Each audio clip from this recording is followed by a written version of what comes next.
Hello everyone, সবাই কেমন আছো? আশা করি সবাই অনেক অনেক ভালো আছো। আমিও তোমাদের দোয়া বা আশীর্বাদে এখন একটু ভালো আছি। অনেক দিন পর একটা লং ভিডিও নিয়ে চলে এলাম। আমরা যাচ্ছি আজকে ডাক্তার দেখাতে, আর তার সঙ্গে অনেকগুলো কাজ।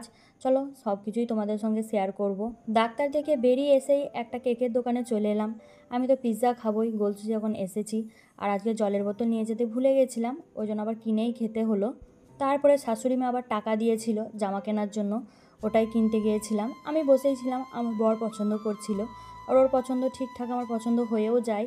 তারপরে জুতোও কিনতে গিয়েছিলাম, আমি নিইনি, আমার বরই নিয়েছিল। আর আমার পাটা দেখাচ্ছি কেন বলো তো? আমার পাটা হাঁটতে হাঁটতে কতটা ফুলে গেছে খালি দেখো। আর সত্যি বলতে শরীর আর সাথ দিচ্ছে না, শরীর অতিরিক্ত ভার হয়ে গেছে, এখন চলাফেরা করতেও সমস্যা লাগে। আর সেদিন অনেক ঘুরেছি রোদে রোদে, মনে হচ্ছিলো নিচেতেই শুয়ে পড়ি। আর তোমরা বললে বিশ্বাস করবে নাকি জানি না, জুতোর দোকানে প্রায় আমরা 1 ঘন্টা বসেছিলাম। আমার বরের মন প্রচুর খুঁতখুঁতে, ও একটা জিনিস নিলে অনেকগুলো জিনিস বের করে দেখে, মেয়েদের মতো একবারে। তারপরে চলে গেলাম একটা ডাব খাবো ওই জন্য। আর আমি গলসি গেলেই একটা করে ডাব বা পিৎজা এগুলো খেয়েই থাকি। আর একজন আগের ভিডিওতে আমার কমেন্ট করেছিল, একটা খাওয়ার ভিডিওতেই, যে তুমি এত খেলে তো তোমার বর ফকির হয়ে যাবে।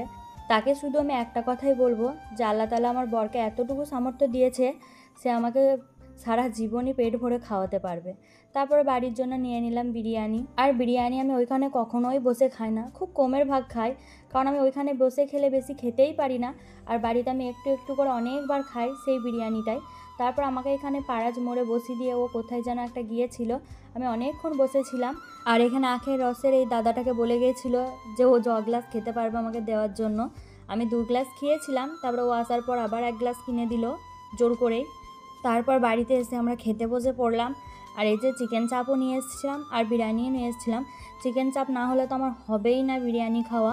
9 মাস তো আমার ঢুকেই গেছে, এবার শুধু অপেক্ষা আমার ছোট্ট সোনাকে দেখার। তোমরা সবাই দোয়া বা আশীর্বাদ করো যাতে আমার ছোট্ট পুচকুটাই পৃথিবীতে ভালোভাবে আসতে পারে, আর আমিও যেন সুস্থ থাকি।